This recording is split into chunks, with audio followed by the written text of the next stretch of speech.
चालीसा।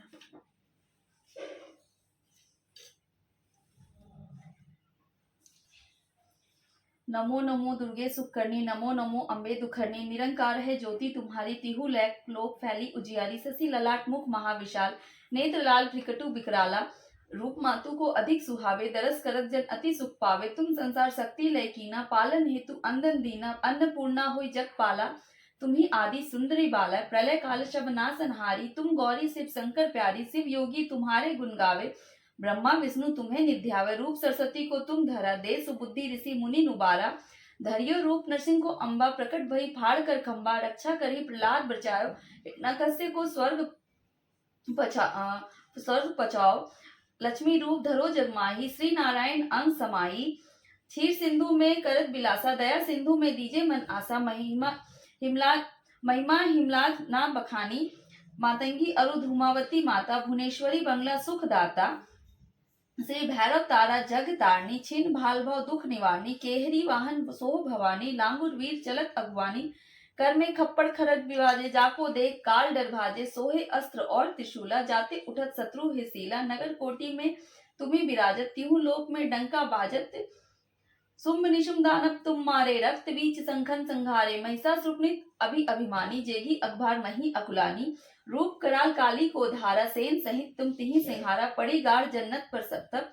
पड़ी गाड़ सन्नत पर सब जब, भाई सहाय मातु तुम तब तब। अमरपुरी औरो सब लोका, तब महिमा सब रहे अशोका। ज्वाला में है ज्योति तुम्हारी, तुम्हें पूजे सदा नर नारी। प्रेम भक्ति से जो जस गावे, दुख दरिद्र निकट नहीं आवे। ध्यावे तुम्हें जो मर नर लाई, जन्म मरण ताको छुटी जाई। योगी सुरमुनि कहत पुकारी, योग न हो बिन शक्ति तुम्हारी।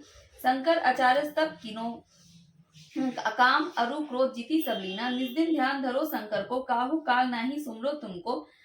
शरणागत हुई कृति बकानी, जय जय जय जगदम्बा भवानी। शक्ति रूप को मरम न पाओ, शक्ति गई तम पन पछताओ। भई प्रश्न आदि जगदम्बा, दई शक्ति नहीं कीन विलंबा। मोको मातु अति कष्ट घेरो, तुम बिन कौन हरे दुख मेरो। आशा तृष्णा निपट सतावे, मोह मदादिक सब विष्णावे। शत्रु नाश कीजे भवानी, सुमरो इच्छित तुम्हें भवानी। करो कृपा हे मातु दयाल, रिद्धि सिद्धि दे करहु निहाल। जब लगी जियो दया फाल पाऊं, तुमरो जस में सदा सुनाओ। दुर्गा चालीसा जो कोई गावे, सब सुख भोग परम पद पावे। देवी दात शरण निज जानी, करहु कृपा जगदम्बा भवानी। आज है नवमी का पूजा। तो आज हम लोग पाठ स्टार्ट करने वाले हैं एकादशों अध्याय से। तो आज हम लोग एकादशों अध्याय से पाठ स्टार्ट करते हैं और माता रानी का आराधना करते हुए, स्मरण करते हुए दुर्गा सप्तशती पाठ का हम लोग आरंभ करते हैं। और चलिए साथ में हम लोग पाठ करते हैं। जय। एकादशों अध्याय। मैं भुवनेश्वरी देवी का ध्यान करती हूँ। उनके श्री अंगों की आभा प्रभात काल के सूर्य के समान है और मस्तक पर चंद्रमा का मुकुट है। वे उभरे हुए स्तनों पर 3 नेत्रों से युक्त हैं। उनके मुख में मुस्कान की छटा छाई रहती है और हाथों में वरद अंकुश पाश और अभय मुद्रा शोभा पाते हैं। ऋषि कहते हैं, देवी के द्वारा वहां महादैत्यपति शुंभ के मारे जाने पर इंद्र आदि देवता अग्नि को आगे करके उन कात्यायनी देवी को स्तुति करने लगे। उस समय अभिष्ट की प्राप्ति होने से उनका मुख कमल दमक उठे थे। उनके प्रकाश से दिशाएं भी जाग उठी थी। देवतागण बोले, शरणागत की पीड़ा दूर करने वाली देवी हम पर प्रसन्न हो। संपूर्ण जगत की माता प्रसन्न हो। विशेश्वरी रक्षा करो। देवी तुम ही चराचर जगत की अधीश्वरी हो। तुम ही इस जगत का एकमात्र आधार हो, क्योंकि पृथ्वी पर तुम्हारी ही स्थिति है। देवी तुम्हारा पराक्रम अवलंघनीय है। तुम ही जल रूप में स्थित होकर संपूर्ण जगत को तृप्त करती हो। तुम अत्यंत बल संपन्न वैष्णवी शक्ति हो। इस विपत्ति की कारण भूता पर माया हो। देवी तुमने इस समस्त जगत को मोहित कर रखा है। तुम्हें प्रश्न होने पर पृथ्वी को मोक्ष की प्राप्ति कराती हो। देवी संपूर्ण विद्याएं तुम्हारे में ही हैं। तुम्हारे भिन्न भिन्न स्वरूप हैं। जगत में जितनी स्त्रियां हैं वे सब तुम्हारी ही मूर्तियां हैं। जगदम्बे माता एकमात्र तुमने ही इस व्याप्त को कर रखा है। तुम्हारी स्तुति क्या हो सकती है। तुम स्तवन करने योग्य पदार्थों से परे तथा परावानी हो। जब तुम स्वर्ग स्वरूपा देवी स्वर्ग तथा मोक्ष प्रदान करने वाली हो, तब इस रूप में तुम्हारी स्थिति होगी। तुम्हारी स्तुति के लिए इससे अच्छी उक्तियां और क्या हो सकती है। बुद्धि रूप से सब लोगों के हृदय में विराजमान रहने वाली, स्वर्ग एवं मोक्ष प्राप्त प्रदान करने वाली कल्याणमयी नारायणी देवी तुम्हें नमस्कार है। कला काष्ठा आदि के रूप में क्रमशः परिमा के रूप में ले जाने वाली और उपसंहार के संबंध में नारायणी तुम्हें नमस्कार है। तुम सब प्रकार का मंगल प्रदान करने वाली मंगलमयी हो, कल्याणदायी शिवा हो। तुम पुरुषों के सिद्धार्थ करने वाला, शरणागत वत्सल्य, 3 नेत्रों वाली एवं गौरी हो, तुम्हें नमस्कार है। तुम सृष्टि पालन एवं संहार की शक्ति भूता सनातनी देवी, गुणों का आधार एवं सर्वगुणमयी हो, नारायणी तुम्हें नमस्कार है। शरण में आए हुए दीनों एवं पीड़ितों की रक्षा में संलग्न रहने वाली तथा सबकी पीड़ा दूर करने वाली देवी, नारायणी तुम्हें नमस्कार है। नारायणी तुम ब्रह्मानी का रूप धारण करके हंसों से जुटे हुए विमान पर बैठती हुई कुश और मिश्रित जल छिड़कती रहती हो, तुम्हें नमस्कार है। महेश्वरी से त्रिशूल, चंद्रमा एवं सर्प का धारण करने वाली तथा महान वृषभ की पीठ पर बैठने वाली नारायणी देवी तुम्हें नमस्कार है। मोरों और मुर्गों से घिरी हुई रहने वाली, महाशक्ति धारण करने वाली, कौमारी रूप धारण निशापे नारायणी तुम्हें नमस्कार है। शंकर, चक्र, गदा और सांख धनुष उत्तम आयुधियों को धारण करने वाली वैष्णवी शक्ति रूपा नारायणी तुम प्रसन्न हो, तुम्हें नमस्कार है। हाथ में भयानक महाचक्र लिए तथा दाढ़ों पर धरती को उठाए हुए बारी रूप धारणी कल्याणमयी नारायणी तुम्हें नमस्कार है। भयंकर नृसिंह रूप से दैत्यों के वध के लिए उद्योग करने वाली, त्रिभुवन की रक्षा संलग्न रहने वाली नारायणी तुम्हें नमस्कार है।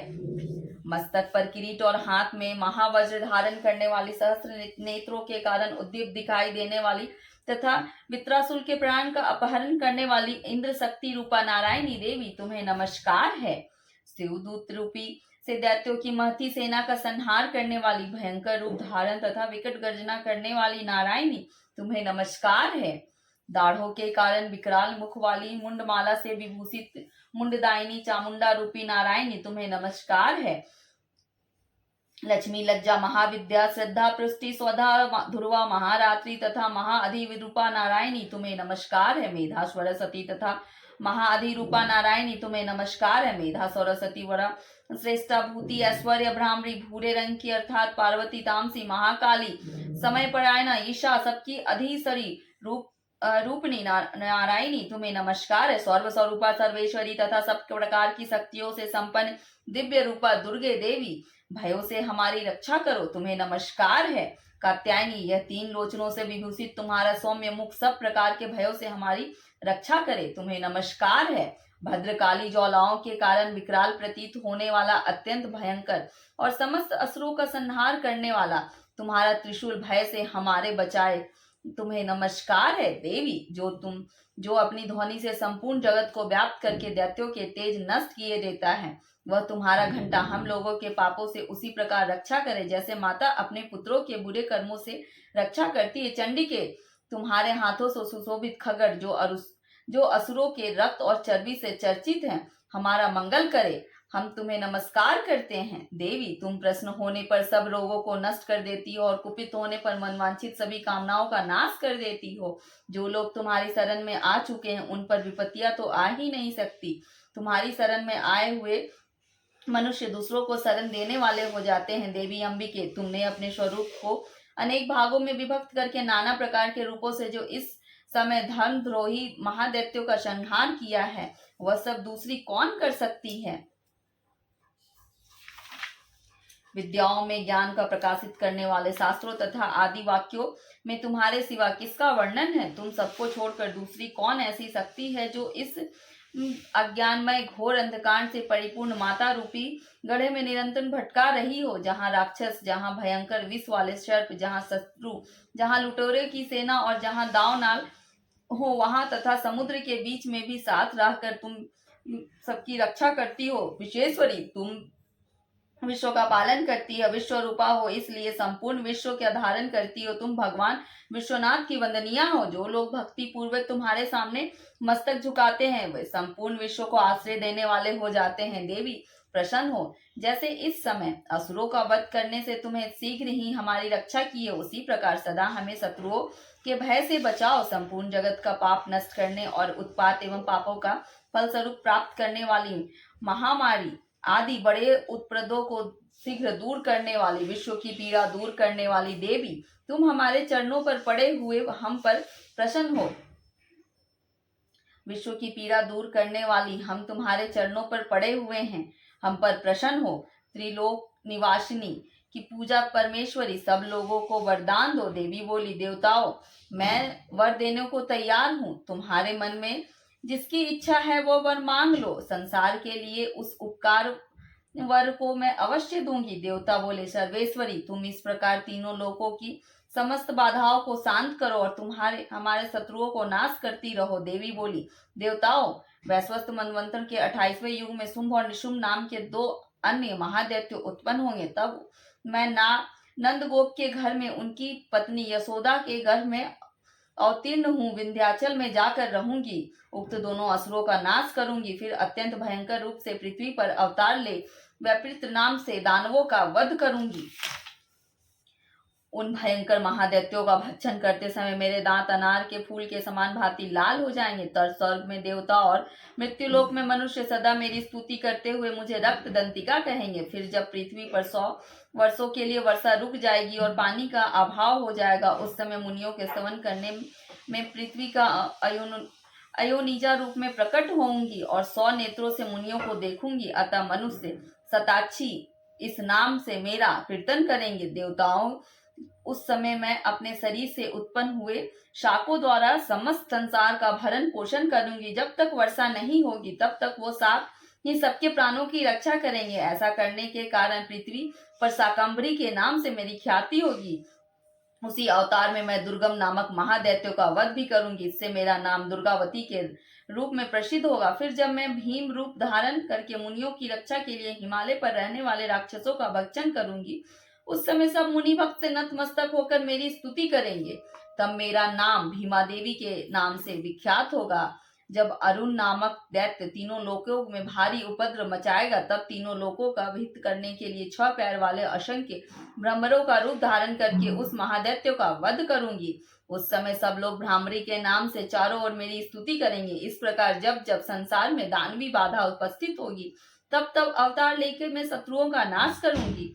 इस प्रकार श्री मार्कंडेय पुराण में सार्वनिक मंत्र के अंतर्गत देवी महात्मा में देवी स्तुति नामक 11वां अध्याय पूरा हुआ।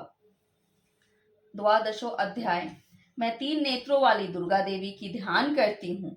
उनके श्री अंगों की प्रभा बिजली के समान है। वे सिंह के कंधे पर बैठी हुई भयंकर प्रतीत हो रही हैं। हाथों में तलवार और ढाल लिए अनेक कन्याएं उनकी सेवा में खड़ी हैं। वे अपने हाथों में चक्र, गदा, तलवार, ढाल, बाण, धनुष, पास और तर्जनी मुद्रा धारण किए हुए हैं।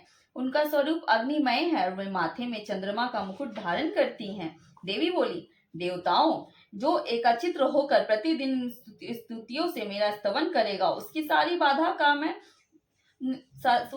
बाधा मैं दूर कर दूंगी। जो मधु कैटव का नाश और महिषासुर का वध और शुंभ निशुंभ के संहार में प्रसंग का पाठ करेंगे तथा अष्टमी, चतुर्दशी और नवमी को भी जो एकत्रित होकर भक्ति पूर्वक मेरे उत्तम महात्मा का श्रवण करेंगे, उन्हें कोई पाप छू नहीं सकेगा। उन पर पाप जनित आपत्तियां भी नहीं आएंगी। उनके घर कभी दरिद्रता नहीं होगी तथा उनको कभी प्रेमी जनों से विछोह का कष्ट नहीं भोगना पड़ेगा। इतना ही नहीं, उन्हें शत्रु से, लुटेरों से, राजा से, शस्त्र से, अग्नि से तथा जल की राशि से भी कभी भय नहीं होना पड़ेगा। इसलिए आपको एकत्रित होकर भक्ति पूर्वक मेरे इस महात्मा को सदा पढ़ना और सुनना चाहिए। यह परम कल्याण कारक है। मेरा महात्म्य महामारी जनित समस्त उपद्रवों तथा आध्यात्मिक आदि तीनों प्रकार के उत्पातों को शांत करने वाला है। मेरे जिस मंदिर में प्रतिदिन विधि पूर्वक मेरे इस महात्म्य का पाठ किया जाता है, उस स्थान को मैं कभी नहीं छोड़ती। वहां सदा मेरा सानिध्यान बना रहता है। बलिदान, पूजा, होम, महोत्सव के अवसरों पर मेरे इस चरित्र का पूरा पाठ और श्रवण करना चाहिए। ऐसा करने से मनुष्य विधि को जानकर ना बिना जाने भी मेरे लिए जो बलि, पूजा, होम आदि करेगा, उसे मैं बड़ी प्रसन्नता के साथ ग्रहण करूंगी। शरद काल में जो वार्षिक महापूजा की जाती है, उस अवसर पे जो मेरे इस महात्म्य को भक्ति पूर्वक सुनेगा, वह मनुष्य मेरे प्रसाद से सब बाधाओं से मुक्त एवं धन्य, धान एवं पुत्र से संपन्न होगा। इसमें तनिक भी संदेह नहीं है। मेरे इस महात्म्य, मेरे प्रादुर्भाव की सुंदर गाथाएं तथा युद्ध में किए हुए मेरे पराक्रम सुनने से मनुष्य निर्भय हो जाता है। मेरे महात्म्य का श्रवण करने वाले पुरुषों की शत्रु नष्ट हो जाती है, उन्हें कल्याण की प्राप्ति होती है, उनका कुल आनंदित रहता है। सर्वत्र शांति, कर्म में बुरे स्वप्न दिखाई देने पर, ग्रह जनित भयंकर पीड़ा उपस्थित होने पर मेरा महात्म्य श्रवण करने चाहिए। इससे सब विघ्न तथा भयंकर ग्रह पीड़ाएं शांत हो जाती है और मनुष्यों द्वारा देखा हुआ दुख स्वप्न सुख स्वप्न में परिवर्तित हो जाता है। बाल ग्रहों से आकृत हुए बालकों के लिए ये महात्म्य शांति कारक है तथा मनुष्य के संगठन में फूट होने पर भी यह अच्छी प्रकार का मित्रता कराने वाला है। यह महात्माएं समस्त दुराचारियों के बल का नाश करने वाला है। इसके पाठ मात्र से राक्षसों भूतों तथा पिचासों का नाश हो जाता है। मेरा यह महात्म्य मेरे समीपे की प्राप्ति करने वाला है। पशु पुष्प अर्ध धूप दीप गंध आदि उत्तम सामग्रियों द्वारा पूजन करने से, ब्राह्मणों को भोजन कराने से, होम करने से, प्रतिदिन अभिषेक करने से, नाना प्रकार के अन्नों का अर्पण करने से तथा दान देने से 1 वर्ष में तक जो मेरी आराधना की जाती है और उसमें मुझे जितनी प्रसन्नता होती है उतनी प्रसन्नता मेरे इस उत्तम चरित्र का एक बार श्रवण करने मात्र से हो जाता है। ये महात्मा श्रवण करने पर पापों को हर लेता है और आरोग्य प्रदान करता है। मेरे प्रादुर्भाव का कीर्तन समस्त भूतों से रक्षा करता है तथा मेरा युद्ध विषयक चरित्र दुष्ट दैत्यों का संहार करने वाला होता है। इसके श्रवण करने पर मनुष्यों को शत्रु का भय नहीं रहता। देवताओं, तुमने ब्रह्म ऋषियों से जो मेरी स्तुति की है तथा ब्रह्मा जी ने जो स्तुति की है वे सभी कल्याणमयी बुद्धि प्रदान करती हैं। वन में, सूने मार्ग में अर्थात दाव नाल में घिरे जाने पर, निर्जल स्थान, लुटेरों के दाव पर पड़ जाने पर तथा शत्रुओं के पकड़े जाने अथवा जंगल में सिंह व्याघ्र जंगली हाथियों द्वारा पीछा करने पर, कुपित राजा के आदेश से वध या बंधन के स्थान पर ले जाने पर, अर्थात महासागर के नाव में बैठने के बाद भारी तूफान से नाव का डगमग होने पर तथा अत्यंत भयंकर युद्ध में शत्रु का प्रहार होने पर अथवा वेदना से पीड़ित होने पर, बहुना सभी भयानक बाधाओं के उपस्थित होने पर जो मेरे इस चरित्र का स्मरण करता है वह मनुष्य संकट से मुक्त हो जाता है। मेरे प्रभाव से सिंह आदि सिंहत जंतु नष्ट हो जाते हैं तथा लुटेरे शत्रु भी चरित्र का स्मरण करने वाले पुरुष भी दूर भागते हैं। स्त्री के ऋषि कहते हैं, यों कहकर प्रचंड पराक्रम वाली भगवती चंडिका सब देवताओं को देखते देखते ही अंतर ध्यान हो गई। फिर समस्त देवता भी शत्रुओं के मारे जाने से निर्भय हो पहले की भांति यद भाग को उपभोग करने और अनेक अपने अधिकार का पालन करने लगे। संसार का विध्वंस करने वाली महाभयंकर अतुल पराक्रमी देव शत्रु शुंभ और महाबली निशुंभ के युद्ध में देवी द्वारा मारे जाने पर शेष दैत्य पाताल लोक में चले आए और राजन इस प्रकार भगवती अंबिका देवी नित्य होते हुई पुनः पुनः प्रकट होकर जगत की रक्षा करती है। वे ही इस विश्व को मोहित करती है और वे ही जगत को जन्म देती है तथा वे ही प्रार्थना करने पर संतुष्ट और विज्ञान एवं समृद्धि प्रदान करती है। राजन, महाप्रलय के समय में महामारी के स्वरूप धारण करने वाली महाकाली इस समस्त ब्रह्मांड में व्याप्त है। वे ही समय समय में पर महामारी होती है और वे ही समय अजन्मा होती हैं। वे सृष्टि के रूप में प्रकट होती हैं। वे ही सनातनी देवी के रूप में समय अनुसार संपूर्ण भूतों की रक्षा करती हैं। मनुष्यों के अभियुत के समय वे ही घर में लक्ष्मी के रूप में स्थित होती हैं, उन्नति प्रदान करती हैं। वे ही अभाव के समय दरिद्रता बनकर विनाश का कारण होती हैं। पुष्प धूप गंध आदि से पूजन करने स्तुति करने से वे सब धन पुत्र धार्मिक बुद्धि और तथा उत्तम गति प्रदान करते हैं। इस प्रकार श्री मार्कंडेय पुराण में सार्वनिक मनवंतर कथा के अंतर्गत देवी महात्माएं फल स्तुति नामक 12वां अध्याय पूरा हुआ। त्रयोदशो अध्याय, जो उदय काल के सूर्य मंडल सी कांति धारण करने वाली हैं, जिनकी 4 भुजाएं हैं और 3 नेत्र हैं, जो अपने हाथों में पास अंकुश वर और अभय की मुद्रा धारण किए रहती हैं, उन शिवा देवी का मैं ध्यान करती हूँ। ऋषि कहते हैं, राजन, इस प्रकार मैंने तुमसे देवी के उत्तम महात्म्य का वर्णन किया है जो इस जगत का धारण करती है। उन देवी का ऐसा ही प्रभाव है, वे विद्या में उत्पन्न है। भगवान विष्णु के माया रूप में उन भगवती के द्वारा ही तुम वैश्य और अनाय विवेकी जन मोहित होते हैं और आगे वो मोहित होंगे। महाराज, तुम उन्हीं परमेश्वरी की शरण में जाओ। आराधना करने पर वे ही मनुष्य को भोग स्वर्ग और मोक्ष प्रदान करते हैं। मार्कंडेय जी कहते हैं, कौशिकी मेधा मुनि के ये वचन सुनकर राजा सूरत ने उत्तम व्रत का पालन करने उन महाभाग महर्षि को प्रणाम किया। वे अत्यंत ममता और राज्य परहन से बहुत खिन्न हो चुके थे।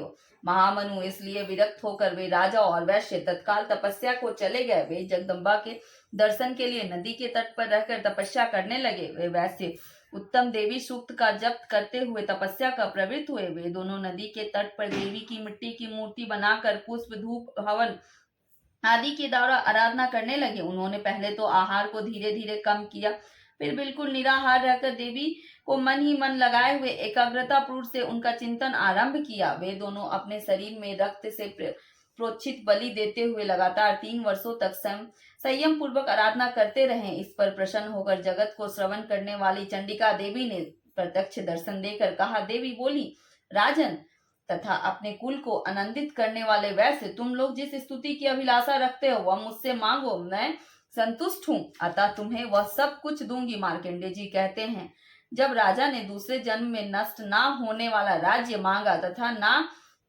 तथा इस जन्म में शत्रुओं की सेना को बलपूर्वक नष्ट करके पुनः अपना राज्य प्राप्त करने वाला वरदान मांगा, वैश्य का चित्त संसार की ओर से खिन्न एवं विरक्त हो चुका था और वह बड़ी बुद्धिमान थे तथा उस समय उन्होंने ममता और अहंता रूप से आसक्ति का नाश करने का ज्ञान मांगा। देवी बोली, राजन तुम थोड़े ही दिनों में शत्रुओं को मारकर अपना राज्य प्राप्त कर लोगे, अब वहां तुम्हारा राज्य स्थिर रहेगा। फिर मृत्यु के पश्चात तुम भगवान सूर्य के अंश के जन्म लेकर इस पृथ्वी पर सार्वनिक मनु के नाम से विख्यात हो गए। वैश्यवर, तुमने जिस वर को मुझसे प्राप्त करने की इच्छा की है उसे देती हूँ, तुम्हें मोक्ष के लिए ज्ञान प्राप्त हो। मार्कंडेय जी कहते हैं, इस प्रकार उन दोनों को मनवांछित वरदान देते हुए तथा उनके द्वारा भक्ति पूर्वक अपनी स्तुति सुनकर देवी अंबिका तत्काल अंतर ध्यान हो गई। इस तरह देवी वरदान पाकर क्षत्रियों में श्रेष्ठ सूरत सूर्य ने जन्म से ले और सार्वनिक नामक मनु होंगे। इस प्रकार सार्वनिक मनवंतरी कथा के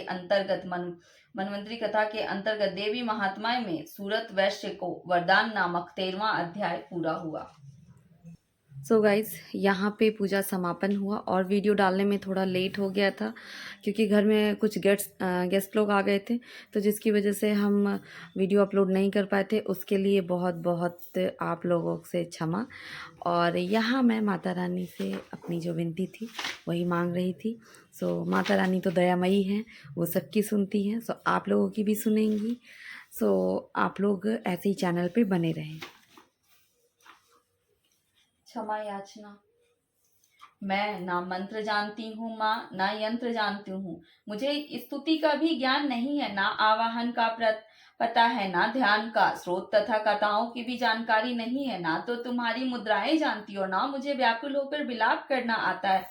परंतु एक बात जानती हूँ माँ, केवल तुम्हारा अनुसरण, तुम्हारे पीछे चलना, जो कि सब कलेशों को, समस्त दुख विपत्तियों को हर लेने वाला होता है, सबका उद्धार करने वाली कल्याणमयी माता। मैं पूजा की विधि नहीं जानती, मेरे पास धन का भी अभाव है, मैं स्वभाव से भी आलसी हूँ तथा मुझे ठीक ठाक पूजा का भी संपादन नहीं हो सकता है। इन सब कारणों से तुम्हारे चरणों की सेवा में जो त्रुटि हो गई हो माँ, उसे क्षमा करना, क्योंकि माँ कुपुत्र का होना संभव है, माँ कुमाता का होना संभव नहीं।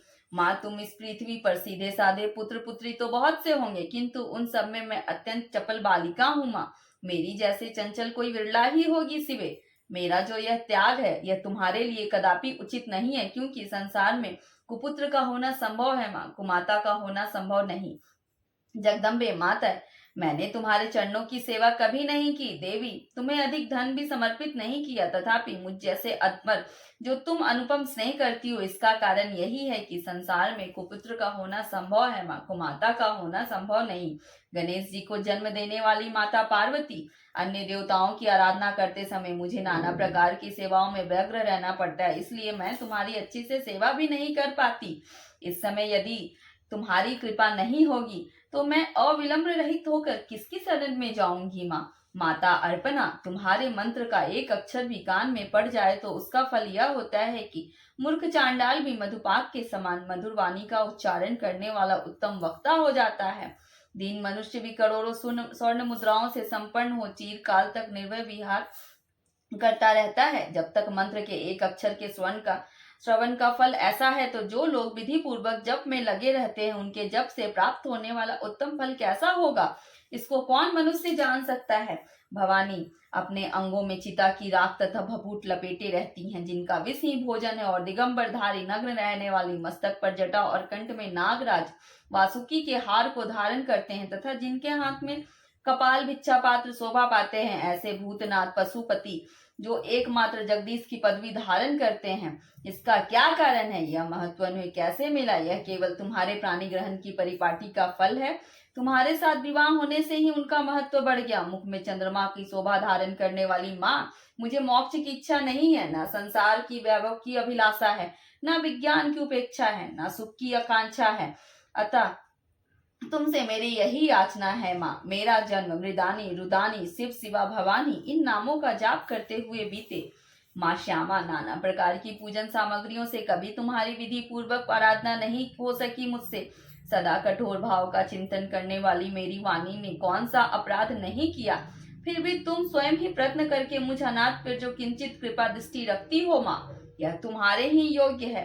तुम्हारे जैसी दयामयी माता मेरी जैसी कुपुत्री को आश्रय दे सकती है माँ। माँ दुर्गे, करुणामयी महेश्वरी, मैं विपत्तियों में फंसकर जो आज तुम्हारी स्मरण कर रही हूँ, पहले कभी नहीं किया करती थी। इसे मेरी सष्टा ना मान लेना माँ, क्योंकि भूख प्यास से पीड़ित बालिका माता की ही स्मरण करती है माँ। जगदम्बे, मुझ पर जो तुम्हारी कृपा पूर्ण बनी हुई है, इसमें आश्चर्य की कौन सी बात है? पुत्र पुत्री अपराध पे अपराध क्यों ना करता हो, फिर भी माता उसकी उपेक्षा नहीं करती। महादेवी, मेरे समान कोई पाप की नहीं और आपके समान दूसरी कोई पाप हारनी नहीं। ऐसा जान के जो उचित पड़े माँ, वही करो।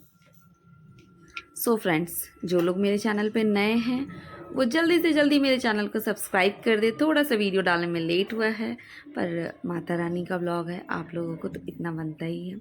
सो आप लोग जल्दी से जल्दी चैनल को सब्सक्राइब करें। गौरी मैया जय श्यामा गौरी, तुमको निश दिन ध्यावते, मैया जी को निश दिन ध्यावते, हरि ब्रह्मा शिवरी, जय अम्बे गौरी। मांग सिंदूर विराजत, टीको मृग मद को, मैया टीको मृग मद को, उज्ज्वल से दो नैना, उज्ज्वल से दो नैना, चंद्र बदननी को, जय अम्बे गौरी। कनक समान कलेवर रतांबर राजे, मैया रतांबर राजे, रक्त पुष्प गलमाला, रक्त पुष्प गलमाला, कंठन पर साजे, जय अम्बे गौरी।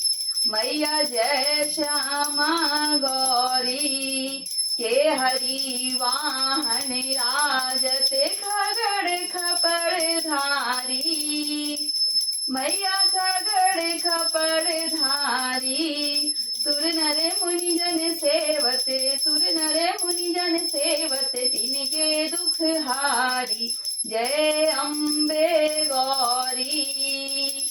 मैया जय श्यामा गौरी, कानन कुंडल शोभित, नासाग्रे मोती, मैया नासाग्रे मोती, कोटिक चंद्र दिवाकर, कोटिक चंद्र दिवाकर, राजत सम ज्योति, जय अम्बे गौरी।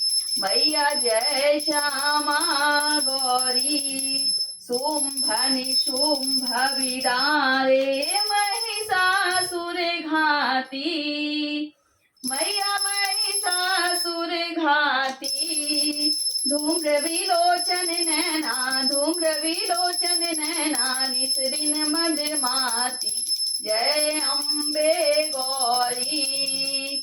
मैया जय श्यामा गौरी, चंड मुंड संहारे, सोनित बिज हरे, मैया सोनित बिज हरे, मधु कैटब दो मारे, मधु कैटब दो मारे, सुर भयहीन करे, जय अम्बे गौरी। मैया जय श्यामा गौरी, ब्रह्मानी रुद्रानी तुम कमला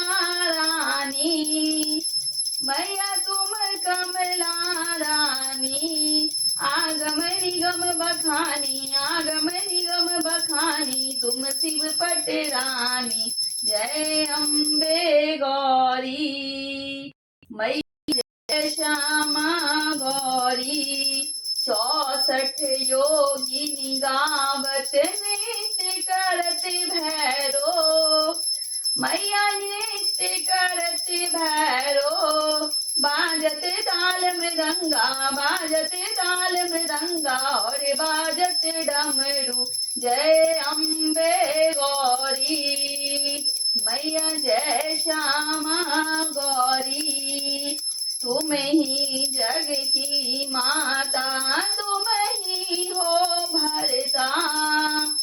मैया तुम ही हो भरता, भगतन की दुख हरता, भगतन की दुख हरता, सुख संपत्ति करता, जय अम्बे गौरी।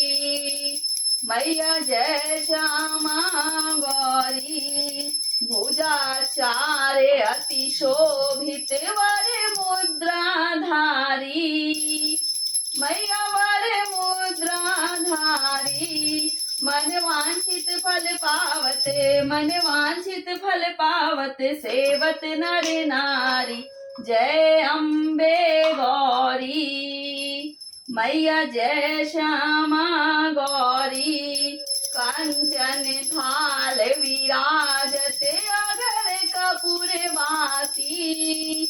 मैया अगर कपूर बाती, श्रीमाल के तुम्हें राजत, श्रीमाल के तुम्हें राजत, कोटि रतन ज्योति, जय अम्बे गौरी। मैया जय श्यामा गौरी, श्री अम्बे जी की आरती जो कोई नर गावे, कहत शिवानंद स्वामी, कहत परमानंद स्वामी, सुख संपत्ति पावे, जय अम्बे गौरी। मैया जय Shyama Gauri. So guys I hope ये जो आप लोगों के लिए नवरात्र का पूरा सीरीज़ फर्स्ट डे से लेके नवरात्र का 9वीं तक जो भी हम वीडियो बनाए होंगे, आई होप आप लोगों को बहुत पसंद आया होगा। और 9 कन्या जो हम भोजन करवाए थे वो पूरा तो शूट नहीं हो पाया था क्योंकि गेस्ट हमारे यहाँ बहुत ज़्यादा आए हुए थे। सो जो थोड़ा मोड़ा क्लिप होगा हम वो आप लोगों के साथ जल्दी, बहुत जल्दी शेयर करने वाले हैं। सो आप लोग चैनल पे ऐसे ही प्यार देते रहें और आप लोग चैनल को सब्सक्राइब कर दें और बेल नोटिफिकेशन को प्रेस करना ना भूलें। सो जो लोग पहली बार देख रहे होंगे वो चैनल को ज़रूर से ज़रूर शेयर एंड सब्सक्राइब करके ही जाएं। और गाइज़ आई होप कि ये ब्लॉग और भी जो व्लॉग है अगर जो लोग नहीं देखे हैं तो वो लोग ज़रूर देखें। सो मिलते हैं हम लोग बहुत जल्द ही नेक्स्ट ब्लॉग में। सो आप लोग ऐसे ही बने रहें और अपना प्यार ऐसे ही मेरे चैनल पे देते रहें। सो मिलते हैं बहुत जल्द। Thanks for watching. Mata Rani का ये है मेरा पूजा रूम। सो आप लोग ये देखिए कितनी सुंदर लग रही है मेरी मैया। और मतलब ऐसा लगता है कि क्या ही बताएं, नवरात्र हमेशा आता रहे। जय माता।